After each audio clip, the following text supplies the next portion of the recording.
오늘 저는 본문의 말씀을 가지고 기도로 함께하는 전도라는 제목으로 함께 은혜를 나누려고 합니다. 날씨가 많이 좋아졌네요. 예, 해가 나고 하니까 바람만 좀 적게 불면 진짜 봄 날씨 같습니다. 날씨가 좋아지니까 또 여러분 마음도 이렇게 밖에 나가니까 환해지잖아요.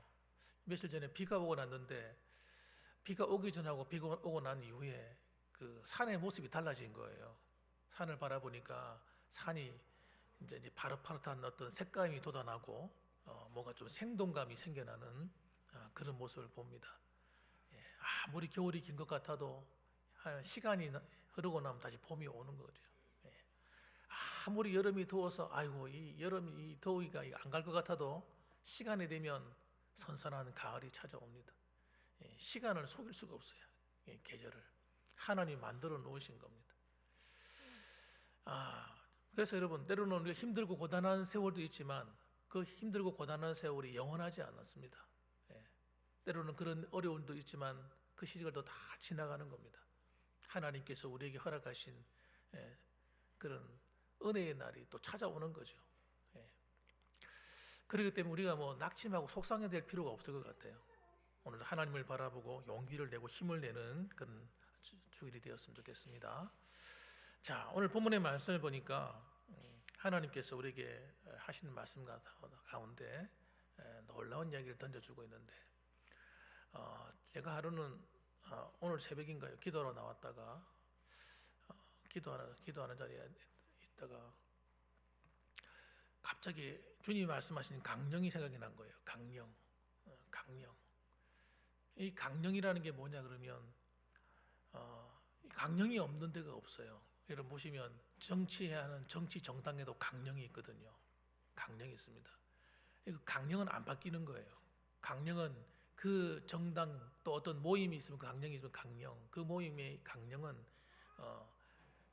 정체성입니다. 우리는 이런 모임입니다 하는 정체성이고 우리는 이렇게 행동합니다 하는 행동 원칙입니다. 그건 안 바뀌는 거예요. 그게 다른 사람은 그게 모이면 안 되는 겁니다. 성경에도 보니까 주님이 말씀하신 강령이 있잖아요. 강령. 하나님 말씀하신 우리의 정체성, 우리가 어떻게 살아야 되는가 하는 교회의 정체성이 있거든요. 그게 보니까 성경에 세 가지로 나오더라고요. 세 가지. 첫째는 뭐냐면 하나님을 마음을 다하고 뜻을 다하고 성품을 다해서 사랑하는 것, 그리고 내 이웃을 내 몸과 같이 사랑하는 것이 첫 번째 강령이더라고요. 이걸 갖다가 율법과 선지자의 강령이다 이렇게 말했어요. 구약 전체의 행동 원리다 이 말이죠. 그래서 여러분 십계명이잖아요. 십계명. 딱 그거 더 줄여버리면 십계명이거든요. 그러니까 우리가 예수를 믿는 성도들이 살아가야 될 때 우리가 어떻게 살아야 가느냐 하는 첫 번째 원리가 십계명입니다. 그래서 예수님은 이 땅에 오셔가지고 하나님의 나라를 세우실 때 하나님의 나라 백성으로 우리를 삼고 구원하셨을 때 우리에게 주신 첫 번째가 뭐냐면 산상수훈입니다. 그래서 두 번째 강령이 우리에겐 산상수훈이에요. 산상수훈은 십계명을 풀어 헤친 겁니다. 풀어 헤쳐가지고 그걸 우리에게 가르쳐 주신 거예요. 어떻게 우리 삶에 적용해야 되는가. 산상수훈이 두 번째 강령이에요. 우리가 그걸 부인하고 살거나 그걸 믿지 않거나 그걸 실천하지 않는 것은 우리는 교회로서의 하나님 백성으로서의 그 자존감을 땅에 갖다 버린 것입니다. 그 세 번째가 뭐냐? 하나님이 명령하시는 강령이 뭐냐? 그건 지상대위임 명령입니다. 그걸 마태복음 28장에 나오는 너희는 가서 모든 족속으로 제자를 삼아 아버지와 아들과 성령의 이름으로 세례를 주고 내가 너에게 분부한 모든 것을 가르쳐 지키게 하라. 볼지어다 내가 세상 끝날까지 너희와 항상 함께 하시리라 하는 그 말씀, 그게 세 번째가 우리의 강령이에요. 우리가 실천에 옮겨야 될, 그걸 가지고 살아야 될 것입니다. 그래서 우리가 이 땅에서 어떻게 살 것이냐 할 때는 첫째, 둘째 우리 기억하시는 이 두 가지 강령을 갖고 살아야 돼요. 십계명과 그 다음에 산상수훈의 말씀을 꼭 붙들어야 됩니다. 회개할 때도 여러분 절대 우리 감성을 따라 회개하면 안 돼요. 내 생각을 따라 회개하는 것이 아니고 하나님의 계명의 말씀을 붙들고 회개해야 되는 겁니다. 산상수훈이면 산상수훈, 십계명. 이 십계명만 붙들어도 이랬잖아요. 잘못된 길로 갈 수가 없어요. 이것만 똑바로 알아도 신앙생활 엉뚱하게 하지 않습니다. 굉장히 중요한 우리 신앙의 원리이기 때문에 너무나 중요하니까 하나님이 직접 하는 데서 내려오셔가지고 직접 돌판에 새기셔가지고 그래서 주신 아주 핵심적인 원리인 겁니다. 이거는 영원한 거예요. 오늘도 우리 교동문 낭독할 때 하나님 말씀은 여러분 우리 풀은 마르고 꽃은 시들지만 하나님 말씀은 세세토록 영원히 있도다. 그때 그 하나님 말씀이 뭐냐? 십계명입니다, 여러분. 구약에서 말하는 거잖아요. 이사야가 말하는 거잖아요. 하나님을 사랑하고 이웃을 내 몸과 같이 사랑하는 이 신앙의 원칙을 우리는 지켜나가야 되는 거예요. 그걸 똑바로 하지 않을 때 회개해야 되는 겁니다, 여러분. 자, 그리고 그다음에 여러분, 그다음에 우리가 살아야 될 것이 뭐냐? 이 복음전하는 하나님의 이 명령에 순종해 사는 겁니다. 그래서 이것을 잘 감당할 때 하나님이 너무너무 기뻐하는 거예요. 오늘 요한복음 14장 12절 말씀, 주님이 이렇게 말씀합니다. 내가 진실로 너에게 이르노니. 예수님이 잘 쓰시는 습관적인 언어 표현인데 정말 중요한 걸 얘기할 때는요, 겹쳐서 말씀하시는 거예요. 그것도 진실로. 이건 진짜로 반드시 이런 말이거든요. 굉장한 강조적인 용법이에요. 나를 믿는 자는 내가 하는 일을 그도 할 것이요, 또한 그보다 큰 일도 하리니. 이렇게 말씀합니다. 주님이 말씀하시는 나를 믿는 자가 할 일이 뭐겠습니까, 여러분? 그도 할 것이요. 그러니까 주님을 믿고 예수를 만난 사람에게 일어나는 본능적인 역사가 뭐냐 그러면요, 본능적인 게 뭐냐면 이 두 가지입니다. 하나님 말씀대로 살고자 하는 마음과 두 번째로는 하나님께 순종해서 전도하는 일에 봉사하는 거예요. 주님께서 하시는 말씀이 내가 이 땅에 온 것은 전도하러 왔다. 마가복음에 보면 그렇게 말씀하셨거든요. 내가 전도하러 왔느니라. 그러면서 사람들이 막 자기를 쫓아올 때 그걸 거절하고 주님께서 다른 마을로 전도하러 가셨다고 기록되어 있습니다. 주님이 인기 끄는 것 같으면 한 곳에 가만히 있으시면 돼요. 한 곳에 앉아가지고 찾아오는 사람들 딱 받아들고 만나주고 그렇게 오면은 말씀 전하고 기도해주고 집회나 하고 이러면 되죠. 예수님 그렇게 하지 않으셨어요. 나는 너희들한테서 인기 끌고 너희들이 날 찾아와서 그 인기를 누리고 그러기 위해서 온 것이 아니라는 거예요. 예수님은 전도하러 왔다 하셨어요. 전도. 한 영혼을 구원하는 일에 힘쓰기 위해서 왔다. 그래서 전도는 어떻게 하는 겁니까? 앉아서 기다리는 것이 아니라 찾아 나가는 것이다. 그래서 주님께서 나가셨습니다. 마을마다 다니셨어요. 심지어는 그분만 그렇게 하신 것이 아니라 자신 밑에 따라오는 제자들 12제자 외에도 70인 제자가 있었거든요. 그 70인 제자들도 불러서 둘씩 짝을 지어서 전도하러 내보내셨습니다. 훈련을 시키셨어요. 전도하러 나갈 때 하나님 능력도 주셔서 보내셨습니다. 전도하는 것은 여러분 주님이 이 땅에 오신 최고의 목적 중에 한 가지인 겁니다. 교회가 다른 일은 다 해도 전도는 안 하면 안 되는 거예요. 반드시 해야 될 것이 전도입니다. 그래서 그렇게 하면 나를 믿는 자는 내가 하는 일을 그도 할 것이요 또한 나보다 더 큰 일도 하리라. 그래서 여러분 오늘날 이 복음이 들어가는데 여러분 놀라운 역사가 일어나는 경우가 많습니다. 나라들마다 우리 대한민국처럼 이렇게 복음의 역사가 강력하게 일어나는 나라가 많은가? 그렇게 많지가 않습니다, 여러분. 많지가 않아요.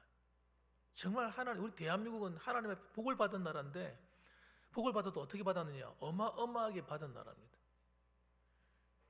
우리보다 복음을 먼저 받은 나라들, 일본, 중국, 다른 나라들 많습니다만 우리나라는 복음이 좀 늦게 들어온 편이거든요.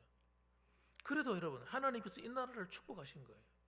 이건 우리가 좀 자부심을 가지고 하나님께 감사해야 됩니다. 복음에 들어오는 그 여정도 가만히 보게 되면요, 이미 우리가 예수님을 믿을 수 있도록 하나님이 다 준비를 하셨어요. 그 첫 번째 준비가 뭔지 아십니까? 그 첫 번째 준비가 성경입니다. 성경. 우리나라에 이미 성경이 번역돼서 들어와 있었어요. 성경 번역하는 사람들이 있어가지고 누가복음 이런 쪽복음이라도 번역해가지고 다 넣어주고, 성경이 없었으면 여러분 전도하러 들어와서 아무리 복음을 전해도 이 깨닫는 것 이렇게 굉장히 느렸을 겁니다. 정착되기가 굉장히 힘들었을 거예요. 그런데 벌써 우리나라 말로 다 언어가 번역이 됐어요. 번역이 될 때도 그냥 우리나라 말부터 번역된 게 아닙니다. 원래는 오래전부터 중국에 복음이 들어와 있었기 때문에 중국어로 다 번역이 돼 있었습니다. 또 일본어로 번역이 돼 있고 우리나라로 번역이 안 돼 있었어요. 근데 우리나라는 어떤 나라였습니까? 그 당시에 가장 약소 국가였습니다. 굉장히 어려운 나라였어요. 정치적으로 완전히 코너에 몰려 있었습니다. 예. 그리고 가난한 나라였어요. 정말 못 살았습니다. 그러니까 배수 시설 이런 게 제대로 안 돼 있어가지고 마을에 가면 똥 냄새, 인분 냄새, 막 이런 것들이 막 굉장히 냄새도 많이 나고 더럽고, 한성에 가도 그 당시에는 뭐 우리가 경성이라 그러니까요, 한성이라 그런가, 하여튼 우리 서울 가도 그렇게 이런 그 옛날에 찍어놓은 이런 사진 한번 보셨습니까? 대부분이 초가집이에요, 초가집. 마을이 그 초가집이고 기와집은 얼마 안 돼요. 궁궐을 중심으로 해가 쭉 군데 기와집들이 좀 있고 보면 그 주변들은 전부 다 초가집이에요, 초가집. 그리고 가난하고 못 살았습니다. 그런 나라에 하나님이 복음의 씨앗을 씹어 넣으신 거예요. 모이면 맨날 뭐 합니까? 술 마시고 노름하고, 이게 겨울 이 농번기가 지나고 나면요 우리나라 사람이 하는 일이 그것밖에 없었어요. 맨날 노름하는 거, 노름하고 술 마시고 기생집, 돈 있는 사람은 기생집 다니고. 하나님이 그런 나라에 하나님이 놀라운 일을 행하셨습니다. 그래서 우리가 이 자리에 앉아 있는 겁니다, 여러분. 복음을 전하지 않으면 어떻게 그런 일이 벌어졌겠냐고요. 미국의 젊은 청년들이 여러분 20대 대학 나온 의대생들, 그리고 그들의 앞날이 열려져 있거든요. 그런데 정말 흐름한 그런 학교 나온 학생들이 아니에요. 전부 다 좋은 대학 나온 그런 젊은이들이 우리나라에 선교사로 왔어요. 인테리들이 왔다니까요. 그러니까 와가지고 한 일이 뭡니까? 학교 세우고 병원 짓고 이런 일을 한 겁니다. 이게 여러분 그냥 된 게 아니라 하나님이 특별한 계획 아래 된 일이 아니겠습니까, 여러분? 한번 따라합시다. 하나님의 계획 아래. 할렐루야. 우리가 그 전도의 은혜를 입은 거예요. 선교의 은혜를 입은 겁니다, 여러분. 그래서 여러분 지금도 우리가 해야 될 사명 가운데 하나가 뭐냐? 전도하는 거, 선교하는 일에 우리 한국 교회가 꼭 열심히 해야 될 사명 가운데 하나입니다. 우리가 빚을 졌기 때문에. 주님께서 우리에게 맡기신 이 귀한 직분, 베드로전서 2장 9절 보니까 이렇게 베드로가 말합니다. 그러나 너희는 택하신 족속이요 왕 같은 제사장들이요 거룩한 나라요 그의 소유된 백성이니 이는 너희를 어두운 데서 불러내어 그의 기이한 빛에 들어가게 하신 이의 아름다운 덕을 선전하게 하려 하심이라. 여러분, 우리에게 맡긴 사명이 뭡니까? 우리를 하나님의 택하신 족속으로 부르고 왕 같은 제사장으로 세우시고 거룩한 나라로 부르신 우리에게 맡긴 사명이 뭐냐고요? 그것이 바로 아름다운 덕을, 주님이 우리를 불러주신 그 기이함을 많은 사람에게 전하라고 하는 그런 사명으로 우리를 불러주셨다 하는 것이죠. 그래서 여러분 이 은혜가 들어가서 우리 안에 새겨지면 영혼 구원에 대한 마음이 생기는데, 이 영혼 구원의 마음이 생기면요 마치 이런 것과 같은 거예요. 예수님께서 마태복음 9장 2절에 보면은 그 중풍병 걸린 환자가 나옵니다. 이 사람은 중풍병이 걸렸는데 아주 심각하게 걸렸어요. 몸을 움직이지 못하는 거예요. 거의 반신불수가 돼서 일어나지 제대로 못하고 걷지도 못하는 그런 사람이었습니다.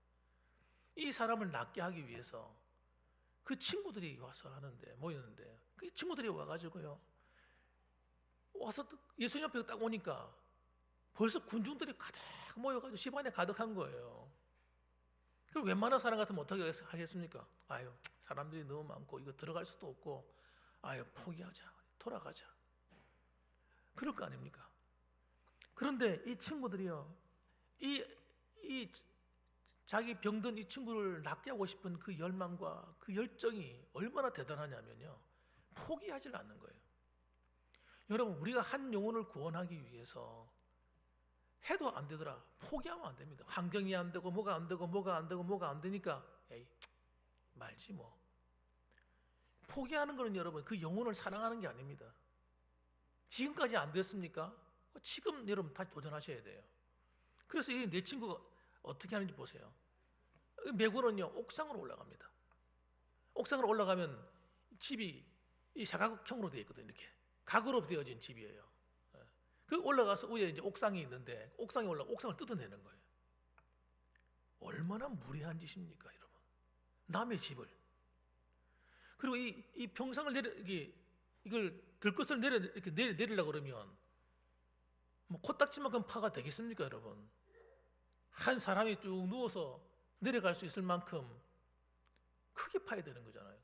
밑에는 집회가 벌어지고 있는데 지금 말씀 전하고 병 고치고 놀라운 이런 일이 벌어지고 있는데 그 지붕을 갖다가 뜯어내는 거예요.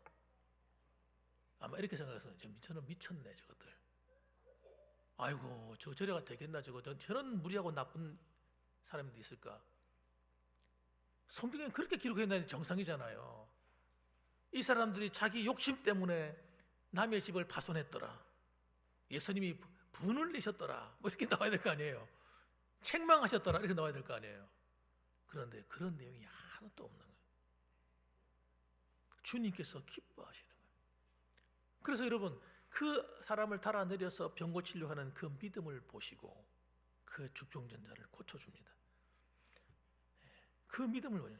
예수께서 그들의 믿음을 보시고 여러분 그 당사자는 믿음이 있는지 없는지 모르지만 다른 사람들의 그 믿음 때문에 그 사람이 고침을 받고 병이 낫는 거예요. 그러니까 여러분 한 사람이 구원받는데 여러분 그 한 사람을 위해서 주변에 있는 사람들이 위해서 기도하고 또 전도하고 했을 거 아니겠습니까? 지금까지. 그러니까 그들의 믿음 때문에 그 영혼이 구원받는 거예요. 그 전도는 그런 것입니다, 여러분. 그래서 중풍병자에 하시는 말씀이 작은 자야 안심하라 네 죄 사함을 받았느니라. 심지어는 죄 사함의 은혜까지 받습니다. 그러니까 이 사람은 왜 병이 든 겁니까? 왜 중풍병이 걸려 있는 겁니까? 그 사람이 죄 때문에 그런 거예요. 여러분 병도 여러 가지 병이 있습니다만은 죄 때문에 오는 병도 있습니다. 이 사람은 그래서 아주 심각한 병에 걸려가지고 죽을 날만 기다리고 있는 사람인 거예요. 움직이지도 못하고.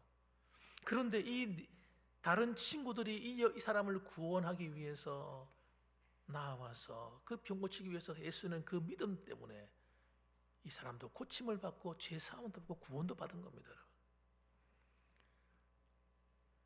오늘도 하나님께서 우리에게 원하시는 게 그런 열정이 아니겠습니까, 여러분? 영혼을 사랑하는 마음. 그래서 적극적인 이 열정적인 협력 관계가 어디 일어나야 되냐면 교회 안에 일어나야 됩니다. 사도행전 4장 19절 말씀 보면 베드로와 요한이 대답하여 이르되 하나님 앞에서 너희 말을 듣는 것이 하나님 말씀을 듣는 것보다 옳은가 판단하라. 여러분 전도하면요 사람들이 전도하는 걸 싫어하는 사람이 많아요. 아 교회가 별나다는 거예요. 왜 그리 별나게 하느냐 이거지요. 그냥 자연스럽게 하고 싶은 사람 교회 가고 싶은 사람 가고 가기 싫으면 안 가고 이러면 되지. 그런데 여러분 이 문제가 오고 싶으면 오고 가고 싶으면 가고 이런 문제가 아니거든요. 이게 사람이 죽느냐 사느냐 문제잖아요. 지옥 가느냐 천국 가느냐 영원히 죽느냐 영원히 사느냐 이 갈림길이거든요. 자기가 지옥 안 가니까 하는 이야기지. 지옥 가보세요. 어떻게 되는지. 정말 비참한 거예요. 지옥은. 이거는 여러분 실제 상황인 거예요. 실제 상황. 너무너무 심각한 거예요. 얼마나 심각하면 예수님이 이 땅에 오셨겠냐고요. 하나님의 아들이 뭐가 답답해서 그들이 당할 형벌이 너무 크기 때문에. 그래서 예수님이 이 땅에 오셔서 전도하러 왔다 하시는 거예요. 너희들도 그래서 나가서 너희도 가라는 거예요. 가라. 가서 모든 족속으로 제자를 삼으라는 거예요. 모든 민족으로 제자 삼으라는 거예요. 우리가 받은 것. 그래서 이 초대교회 이 베드로와 요한은 그 핍박하는 사람들 향해서 뭐라고 말하는지 아세요? 우리는 보고 들은 것을 말하지 않을 수 없다 하고 나가 담대히 외쳤다는 거예요. 그 반대한다고 그냥 기죽어 가지고 꼼짝도 못 하고 집에 틀어박혀 있고 안 그랬다는 겁니다. 끝까지 하나님 말씀에 순종해서 했다는 거예요. 그래서 여러분, 초대교회의 이 복음을 전하고자 하는 열정은요, 누구도 막을 수 없었어요. 그걸 막아보려고 그 예루살렘에 있는 그 당국자들이 막아보려고요, 별짓을 다 했다니까. 그래가지고 심지어는 잡아다가 감옥에 가두기도 하고, 안 되니까 그 다음에 야고보 사도를 칼로 목을 날려 죽여버렸다니까요. 그래도 여러분 겁을 안 내는 거예요, 교회가. 여러분, 복음의 하나님의 은혜를 바로 알게 되면 여러분, 우리 안에 희한한 일이 일어나는데 전도하고 싶으면 미치는 겁니다. 이거를 막을 수가 없는 거예요. 불을 끌 수가 없는 거예요. 아무리 감옥에 가두고 때리고 해도 안 되는 겁니다. 사도행전 5장 41절 보니까 사도들이 핍박을 받고 얻어 터지고 나서도 하는 이야기가 뭐라고 얘기하나, 이렇게 기록해 놨어요. 사도들은 그 이름을 위하여 능력받는 일에 합당한 자로 여기심을 기뻐하면서 공의 앞을 떠나니라. 핍박을 받고 능력받는 것을 오히려 기뻐했다는 거예요. 기뻐했다. 그러면서 공의 앞을 떠났다. 그들이 날마다 성전에 있든지 집에 있든지 예수는 그리스도라고 가르치기와 전도하기를 그치지 아니하니라. 전도하기를 그치지 않았다는 겁니다. 그러니까 하나님의 역사가 초대교회를 통해서 강력하게 나타나기 시작했어요. 강력하게. 하나님이 그냥 그 땅을 축복하신 게 아니에요. 로마서 15장 23절 보니까 초대교회에서 복음을 전하고 난 다음에 핍박받아 흩어지기 시작했습니다. 흩어지기 시작하면서 이제는 그 점점 소아시아 지역으로 복음을 전해지게 되는데, 한 번도 가서 전도한 적이 있습니까? 유대 땅 외에는 가본 적도 없어요. 그런데 유대 땅을 건너서 지나서 어디까지 가느냐? 다마스커스, 그 다메섹이라는 곳이죠. 다메섹에 가서 시리아 지방에 있는 그 다메섹 가서 복음을 전했어. 다메섹 안에 믿는 사람이 생겨나기 시작했어요. 또 핍박하니까 어디로 갑니까? 더 위로 또 올라갑니다. 안디옥까지 갑니다. 안디옥 가서 복음을 전하는데, 그 안디옥에 이번에는 희한한 일이 일어나는데 이방인들이 그렇게 예수를 믿는 거예요. 이방인들이 돌아오기 시작하는데, 그래서 보니까 안디옥의 사람들이 전부 다 이방인들이었어요. 그 당시에. 이거 누가 지도자가 있었느냐? 지도자가 없었습니다. 사도들이 가서 전도했느냐? 아닙니다, 여러분. 차생적으로 이 복음을 받아들여 가지고 그 안디옥에 전도의 부흥이 일어난 거예요. 그 교회가 세워진 겁니다. 그래서 초대교회 베드로가 그 보고를 받고 난 다음에 이거 어떻게 하면 좋나 해서 누구를 보냈냐면 바나바라는 사람을 보냈어요. 바나바를 파송해 가지고 바나바가 가서 그들을 하나님 말씀으로 가르치기 시작했습니다. 가르치다 보니까 바나바가 조금 지식이 부족하단 말이에요. 그게 어떻게 하면 말씀으로 잘 가르칠까 고민하다가 누가 생각이 났을까요? 바울이라고 하는 청년이 생각이 나는 거예요. 근데 이 바울은 정말 율법의 전문가고 공부를 많이 한 사람인데 이제 갓 예수 믿은 사람인 거예요. 갓 예수 믿었어요. 사람들이 아무도 그를 찾지도 않고 돌아보지도 않는데 이 바나바가 타소라고 하는 곳에 찾아갑니다. 어떻게 알았는지 모르지만 수소문을 해가지고 이 바울이 고향이 있는 집이 있는 그 타소라는 곳에 가서 직접 바울을 만나서 바울 청년 나 좀 만나세. 그래 이야기를 해가지고 나와 함께 사역하자. 하나님 말씀 전하자. 그래가 데리고 와가지고 거기서 하나님 말씀을 체계적으로 가르치기 시작하는데 놀라운 부흥이 일어나는 거예요. 그들이 하나님 말씀을 진심으로 받는 거예요. 여러분 이게 중요하거든요. 하나님 말씀을 들을 때 진심으로 받을 때 여러분 놀라운 부흥이 일어나는 거예요. 그리고 그 말씀을 듣기를 사모하고 그 말씀을 따라 훈련을 받으면서 거기서 놀라운 또 하나님의 역사가 일어나는데 정말 안디옥에 어마어마한 사람이 모이기 시작했어요. 거기서 여러분 하나님이 어떻게 하십니까? 사람들이 많이 모이는 거기서 그들이 금식하며 기도할 때 최초의 선교사가 거기서 파송이 되어서 여러분 소아시아 전 지역에 복음을 전하는 복음의 문이 활짝 열려버립니다. 하나님께서는요 지금도 우리 군의가 그렇게 되길 바라지 않겠어요? 저는 군의라는 말을 들을 때 저 군의가 왜 군인 줄 몰랐어요. 알고 보니까 이 군의가 군사적인 요충지더라고요. 보니까 그래서 이 군의라는 이름이 붙었다더라고요. 군대가 여기서 모여 있어, 예, 여기서 딱 준비하고 있고, 또 여기서 오고 가는 길에 무슨 중요한 어떤 나라를 지키는 그런 일에 필요한 군대들 이렇게 준비시켜서 보내기도 하고, 이런 그런 중요한 위치들하니까요. 야, 이거 가만 생각하니까 이거 하나님께서 이 군의가 영적인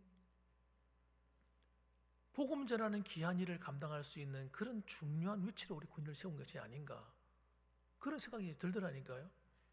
그리고 이왕이면 그렇다면 우리 봉황교회 하나님 써주시면 안 될까요? 하나님, 우리 봉황교회가 그런 복음의 역사를 감당해내고 전도 사역을 감당해내고 선교 사명을 감당해내는 그런 교회가 되었으면 좋겠다. 예. 할렐루야. 그럼요. 우리가 그런 꿈만 가지고 기도하고 하나님 헌신하면 하나님이 그런 일꾼들을 보내실 거 아니에요. 그렇죠? 함께 전도하고 함께 복음 전하고 선교할 수 있는 사람, 물질이 필요하면 우리가 돈이 없으면 물질이 있는 사람을 보내실 거고, 예. 환경을 여실 거 아니겠습니까? 그래서 이왕이면 우리가 시골이라고 우리 이 마을만 생각하고 살지 말고 좀 마음을 넓혀서 서부 지역과 군의와 나라와 민족과 열방을 향해서 군의 복음화, 민족 복음화, 세계 복음화, 할렐루야, 좀 그런 꿈을 가지고 기도하면 얼마나 하나님 기뻐하시겠습니까? 그렇습니다, 여러분. 그래서 이 교회는요 전도와 기도가 하나 돼 가는 겁니다. 저절로 일어나지 않습니다. 우리 한국 교회가 선교사들이 왔는데 참 얼마나 낙심을 많이 했는지 몰라요. 처음에 왔는데 교회를 세웠는데 사람들이 안 바뀌는 거예요. 맨날 술 먹고 술주정이나 하고 사람이 하는 짓이, 도대체 이거 뭐 예수를 믿는다고 하는 교회 데려다 놓으면 제대로 사람이 바뀌지도 않고 변화도 안 되고 전도도 제대로 안 되고 너무 힘들었다고 합니다.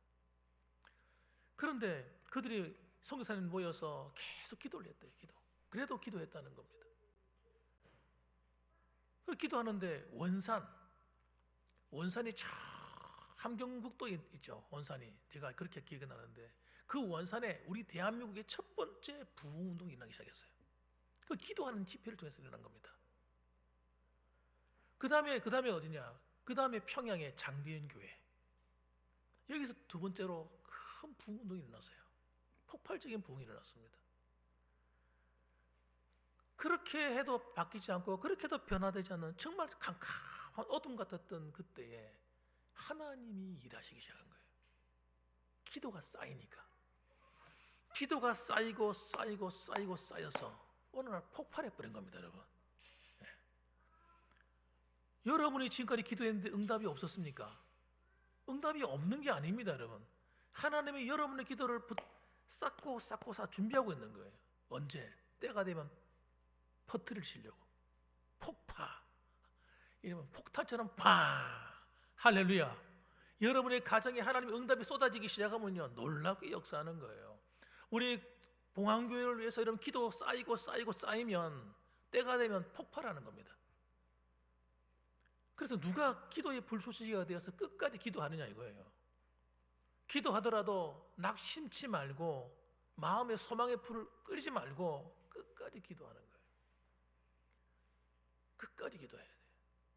따라합시다. 끝까지 낙심하지 말고 기도의 불을 끄지 말고 계속하자.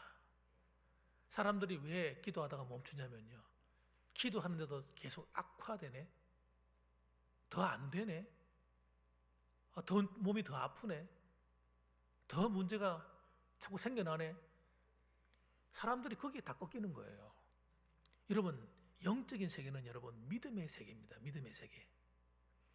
믿음이 있어야 하나님이 반응을 하시는 거예요. 그 믿음은 언제 알게 되느냐? 어려움을 만날 때입니다, 여러분. 역경을 만날 때예요.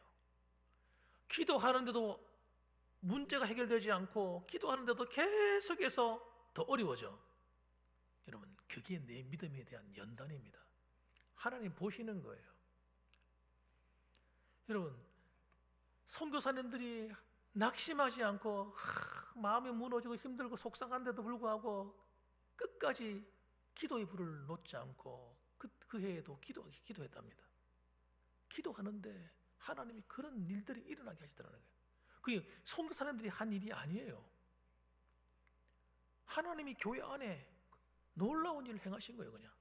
그러니까 성도들 자신들이 자원해서 회개하고 자기들이 하나님 앞에 나와서 부르짖고 하나님 앞에 돌아서고 그 불길이 그냥 교회마다 막 번져가는 거예요. 번져가는 거예요. 대한민국이 뒤집어졌다니까요. 선교사님이 한 게 아니라니까요. 목사들이 한 게 아닙니다, 여러분. 하나님이 하신 일이지. 우리는 생각하는 거예요. 우리가 뭘 해야 된다 생각하는 거예요. 그래서 기도를 못하는 사람 많아요. 전도 막 기도하면 우리가 다 해야 됩니까? 하나님이 하십니다, 여러분. 우리도 해야 되지만 그러나 우리 힘으로 되는 게 뭐까지나 있겠습니까? 제가 예전에도 말씀드렸잖아요. 부흥하는 그 부강교회라는 인천에 있는 부강교회, 그 목사님 지금도 계신지 모르겠는데 그 목사님이 가서 그 교회를 전도하기 시작했는데 그분이 하는 이야기예요. 전도해도 안 온다는 거예요, 사람들이. 희한한 거예요. 전도해도 안 와요. 어느 사람 길거리 만나가 노방 전도를 한다더라고. 자기는 노방 길거리 나가 전도하고 중직자들 다 불러낸대요. 장로님들, 안수 집사님들 퇴근하고 오잖아요. 전화 걸어가지고 퇴근하고 어디로 로타리로 오시라고, 어디로 오라고 불러낸다는 거예요. 그래가지고 무조건 전도해야 돼. 그 교회는 장로님부터 모든 권사님들, 안수 집사들, 중직자들은요 전도 안 하면 안 돼. 다 불려나가 전도하는 거예요. 전도하면 전도돼서 오는 사람들이 이렇게 많지 않다는 거예요. 근데 희한한 게 뭔지 아십니까?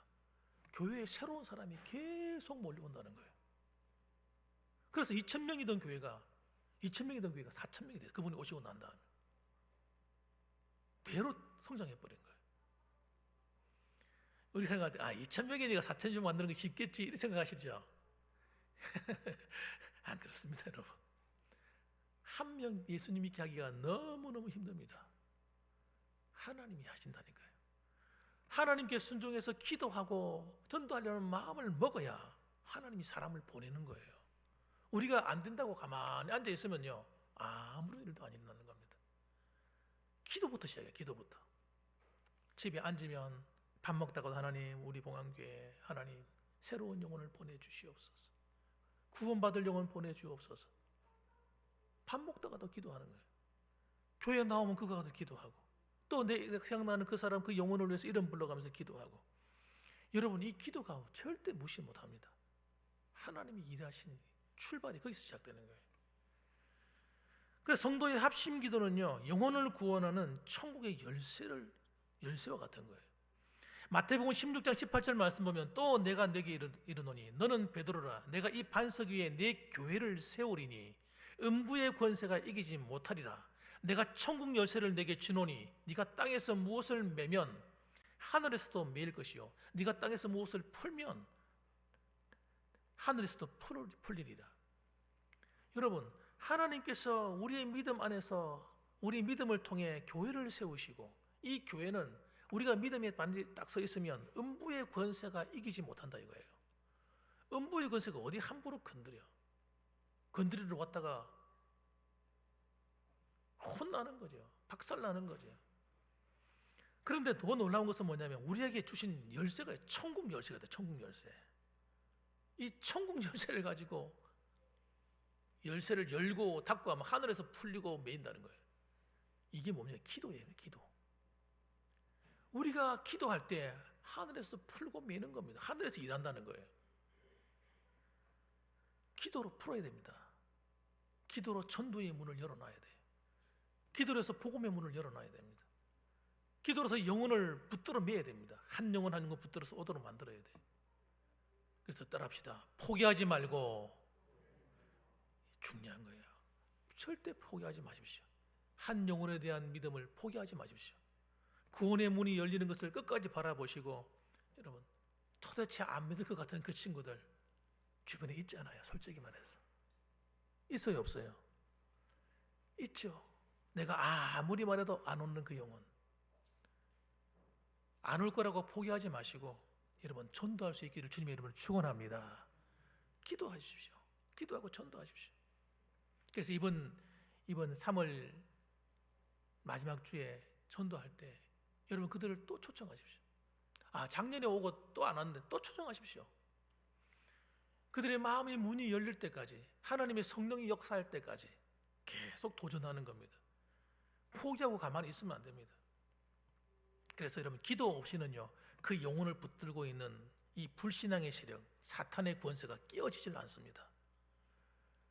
여러분이 아무리 맛있는 거 사다 주고 아무리 잘해줘도요, 그들의 영혼을 붙들고 있는 이 마귀가 안 물러간다고요. 기도가 따라가야 되는 거예요. 그래서 여러분 마가복음 9장 29절 보면 이렇게 기록되어 있습니다. 이르시되 기도 외에는 다른 것으로는 이런 종류가 나갈 수 없느니라. 기도 외에는 다른 것으로는 이런 종류가, 그들 메고 있는 각양각색의 종류의 악한 영들이 들어붙어 있는데 그걸 붙들고 안 놔준다는 거예요. 안 놔준다는 거예요. 여러분 기도가 쌓여야 되는 거예요. 하나님이 일하신다는 겁니다. 그래서 여러분 우리가 이번 다가오는 이 초청주의를 앞두고 여러분 기도를 쉬지 맙시다. 앉아도 앉으나 서나 영혼 생각, 그 한 영혼을 위해서 생각하고 기도하시고, 어떻게 하면 저들을 하나님께로 인도할까? 하나님께 기도해 보십시오. 하나님이 반드시 구원의 역사를 저와 여러분을 통해서 이루실 줄 믿으시기 바랍니다. 그래서 여러분 오늘 13절에 뭐라고 말합니까? 너희가 내 이름으로 무엇을 구하든지 내가 행하리니. 이 무엇을 구한다는 말이 뭐가 들어있는 거예요? 이게 지금 나보다 더 큰 일을 하리니, 주님이 영혼 구원하는 그 일을, 더 큰 일도 너희가 하게 될 것이다. 내가 그 너희들의 기도에 응답하겠다는 말 아니겠습니까? 그래서 내 이름으로 무엇을 구하든지 내가 행하리니 이는 아버지로 하여금 아들로 말미암아 영광을 받으시게 하려 함이라. 내 이름으로 무엇이든지 내게 구하면 내가 행하리라. 오늘도 여러분 이 한 주간 여러분 영혼을 위해서 기도하는 이 시간을 여러분 꼭 들여서 매일매일 하나님께 기도하며 전도할 수 있기를 주님의 이름으로 축복합니다. 아멘. 기도하겠습니다.